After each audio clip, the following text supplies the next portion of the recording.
उपस्थित हमारे खानदादा वार्ड के युवा साथी, हमारे पिता तुल्य, हमारी माताएं और बहनें, आप सभी लोग इतनी रात में सभी इस कार्यक्रम में उपस्थित हैं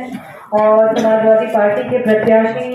जो चेयरमैन पद के लिए हैं जियाउद्दीन अंसारी साहब, उन्हें पूर्ण समर्थन देने के लिए मजबूती से खड़े हैं। आप सभी को हृदय से आभार व्यक्त करना चाहूंगी। साथ ही साथ यहाँ से हमारे बीच में है सभासद के प्रत्याशी जुबेर अंसारी, और उन्हें भी आप लोग इतना प्यार दे रहे हैं और समर्थन दे रहे हैं, उसके लिए हृदय से आभार व्यक्त करना चाहूंगी। हाजी ताज मोहम्मद जी,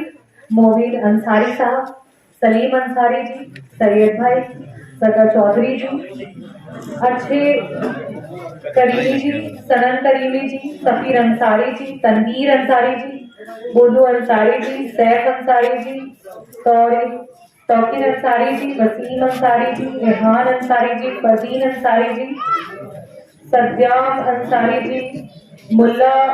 होटल और शकील अंसारी जी, और साथ ही साथ अभी हमारे बीच में हमारे भाई आरिफ अंसारी जी ने अपनी बातों को रखा। आप सभी लोग यहाँ पे इस कार्यक्रम में उपस्थित हैं और आपकी वजह से ये कार्यक्रम हो पा रहा है, तो सबसे पहले आप लोगों को हाथ जोड़ करके मैं धन्यवाद करना चाहूंगी।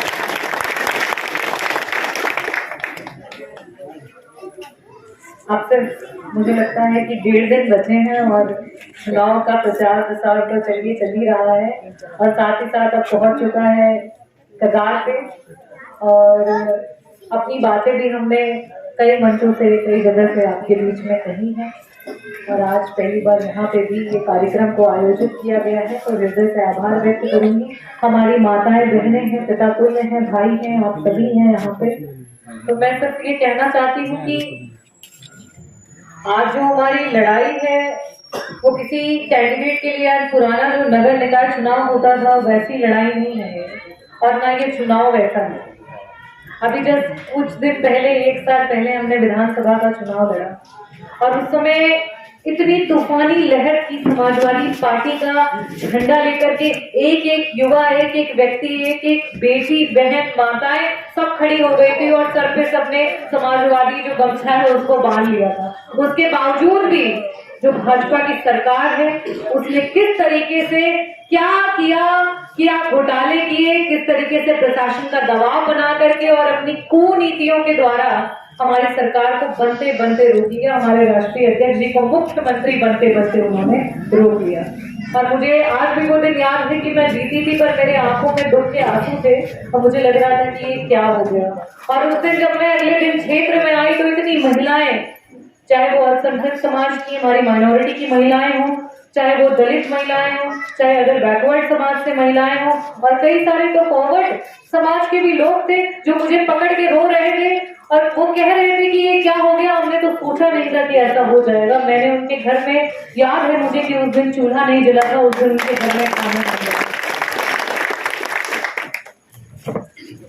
नगर निकाय चुनाव पुराने बहुत सारे हुए होंगे, यहाँ पे बहुत सारे बुजुर्ग हमारे बीच में हैं जिन्होंने कई सारे चुनाव लड़ाए हैं, बहुत सारी हमारे बीच में माताएं बहनें हैं जिन्होंने कई बार नगर निकाय चुनाव में आप लोगों ने वोट किया होगा। लेकिन मैं ये बताना चाहती हूँ कि जो पुराना नगर निकाय चुनाव होता था और इस बार का नगर निकाय चुनाव में उसमें बहुत ज्यादा बदलाव हो चुका है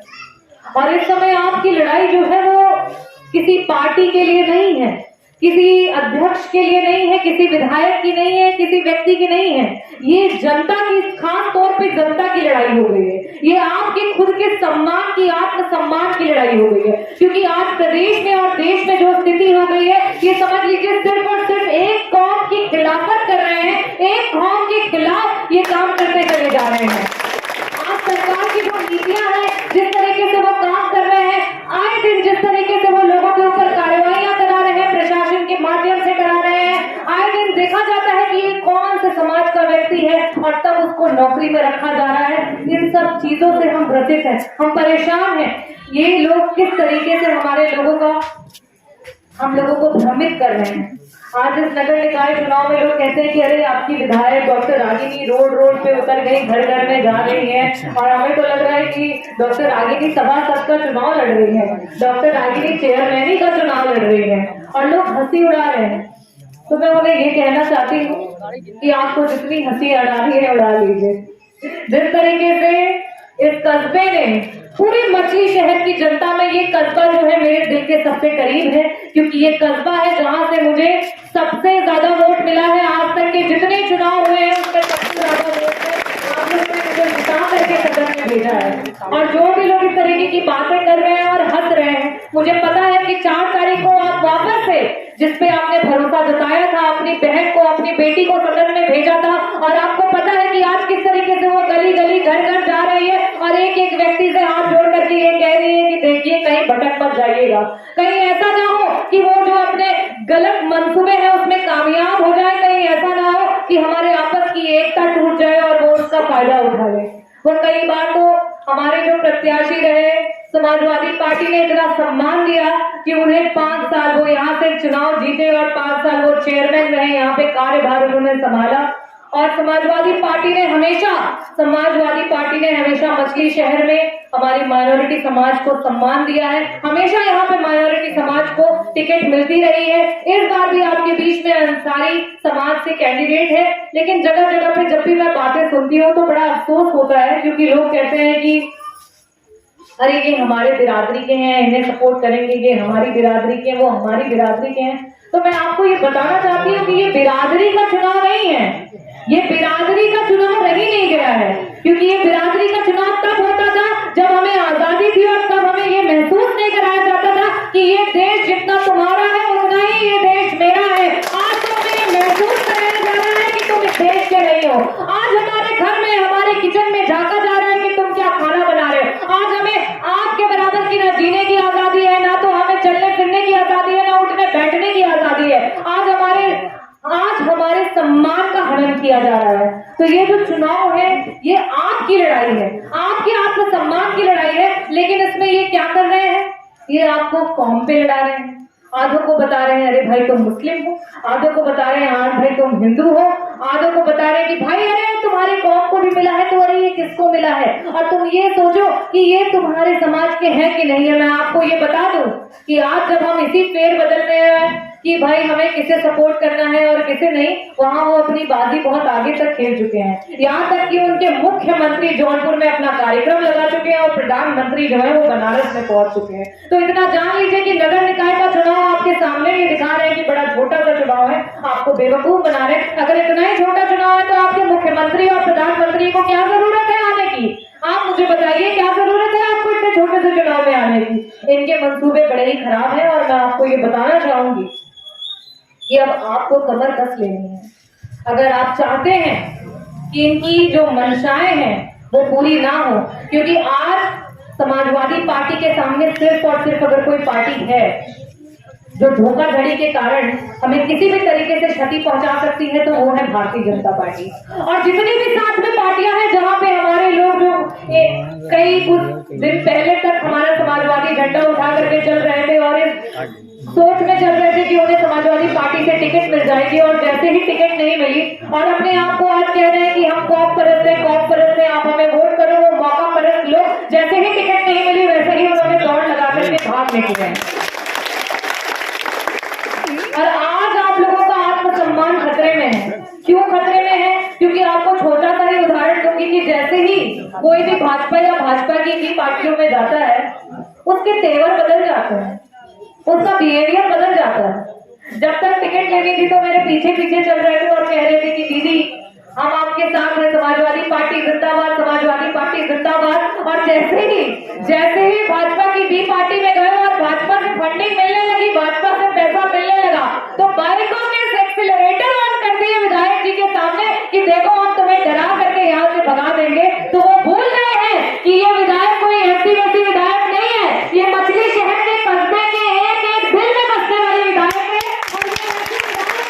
है मछली शहर की एक एक भाई, एक एक बहन, एक एक माता, एक एक पिता के आशीर्वाद से सदन में पहुंची है। ये ऐसी विधायक है कि तुम जैसे भी लोग हो और तुम चाहे भारतीय जनता पार्टी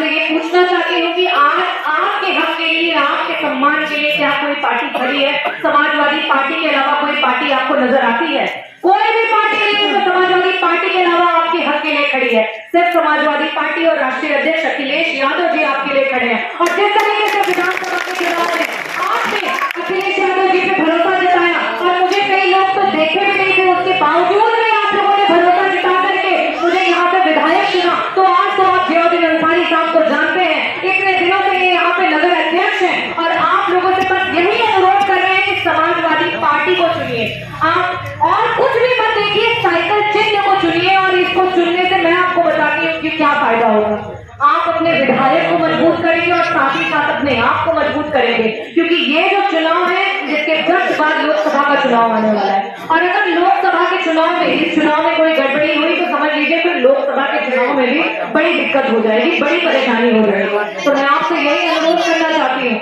कि जो कह रहे हैं, हंस रहे हैं, उन्हें हंसने दो। हमारा क्या काम है, हमें वो करना है। हमें फोकस होकर के समाजवादी पार्टी को सपोर्ट करना है। और जो लोग भी आए और ये बोले कि अरे भाई ये तो बिरादरी है, तो उसे बोलना पहले तो तुम कौम परस्त हो जाओ, फिर उसके बाद बात करना। उसे समझाना और उसे बता देना, और कहना कि कौम परस्त हो जाए तो बोलना थोड़ी इंसानियत भी अपने अंदर बचा लेना कि जो विधायक तुम्हारे लिए सदन में तुम्हारे लिए आवाज उठा रही है और वहां पे एक लड़ाई लड़ रहे हैं, उस विधायक के ऊपर तुम इस तरीके से कर रहे हो, तो उसका जवाब आज पूरा का पूरा मछली शहर कस्बा देगा हमारी बेटी और बहन के साथ। अगर तुम आज भाजपा की भी पार्टी में जाकर के इस तरीके से कर रहे हो तो उसका जवाब हम देंगे। और मैं मानती हूँ कि अगर मेरे साथ कोई भी अत्याचार होगा तो यहाँ पूरी मछली शहर की जनता है, पूरी कस्बा है, और वो हाथ उठाकर मेरे साथ खड़ी हो जाएगी और कहेगी कि आपके लिए विधायक जी, आपको जहां जरूरत पड़ेगी, आधी रात में भी मेरे भाई कहते हैं कि आपको जहां जरूरत पड़ेगी बस आप एक कॉल कर देना, हम आपके लिए आके खड़े हो जाएंगे। और यही अनुरोध है और यही मंशा भी है कि किसी भी कारण ये अपने जो ये गलत सोच है कि ये माइनॉरिटी को बांट लेंगे और तोड़ लेंगे, इसमें इन्हें कामयाब मत होने दीजिएगा। क्योंकि अगर ये इसमें कामयाब हो गए तो समझ लीजिए कि ये बहुत ही खराब संदेश जाएगा कि जो मछली शहर विधानसभा को कहते हैं कि ये समाजवादी गढ़ है, और कस्बे को कहते हैं कि यहाँ पे अगर सबसे ज्यादा कोई रहता है तो वो हमारा माइनॉरिटी समाज रहता है, और माइनॉरिटी समाज इतना होने के बावजूद भी अगर हम चूक जाए और अगर हम भटक जाए और हम अपना चेयरमैन समाजवादी ना बना पाए तो कल को हम सर उठा करके घूम नहीं पाएंगे, कल हम इज्जत मर्यादा से आगे चल नहीं पाएंगे, क्योंकि हमें बार बार तिरस्कृत होना पड़ेगा। आज हमें धमकियां मिल रही हैं, जो हमारे लोग दुकान लगाते हैं उन्हें बोला जा रहा है कि चलो तुम्हें चुनाव बाद देख लेंगे, जो हमारे लोग वहां सब्जी बेचते हैं उन्हें कह रहे हैं कि तुम्हें चुनाव बाद देख लेंगे। तो मैं कह रही हूँ कि ये चुनाव का जो मौका है और अधिकार है, क्योंकि ये देश जितना हिंदू का है उतना ही मुस्लिम का है, ये देश जितना सिख का है उतना ही ईसाई का है, जितना युवा का है उतना ही हर पीढ़ी का है, जितना इन माताओं बहनों का है उतना ही हमारे भाइयों का है। तो आपसे यही अनुरोध है कि ये भारत की छवि बदलते जा रहे हैं, उत्तर प्रदेश की छवि बदलते जा रहे हैं, हर बार एक कौम को टारगेट करके काम करते चले जा रहे हैं। और अगर आज आप उनके मंसूबों को कामयाब होने देंगे और वो जो सोचते हैं कि आपको बांट लेंगे, और आपके कौन से अगर दो लोग बेवकूफी में तो कहूंगी और कुछ के लिए ये बेवकूफी है कि वो जाकर के भारतीय जनता पार्टी की भी पार्टियों में शामिल हो गए हैं, और उन्हें किसी भी प्रकार से ये करना नहीं चाहिए था, लेकिन अगर आप कर लिए हैं और आपके परिवार के हैं, तो मेरा ये कहना है कि जब बच्चे से या परिवार में किसी से गलती हो जाती है तो क्या करना चाहिए? माफ भी करना चाहिए, और साथ ही साथ गलत करे तो काट भी खींचने चाहिए। तो ये टाइम आ गया है कि जो गलती की है उसे काट भी खींचो और उसे सजा दो, और 4 तारीख को आप पूरे सपोर्ट के साथ और ये दिखाते हुए कि पूरा हमारा जो माइनॉरिटी समाज है मछली शहर का, जिस तरीके से डॉक्टर रागिनी सोनकर को अगर विधायक बना करके 15 दिन में सदन में भेज सकता है, उसी तरीके से जियाउद्दीन अंसारी साहब को और साथ ही साथ हमारे बीच में अंसारी जी इन दोनों को जिता करके नगर पंचायत के सदन में भेज सकता है। बहुत बहुत धन्यवाद। जय भीम, जय समाजवाद।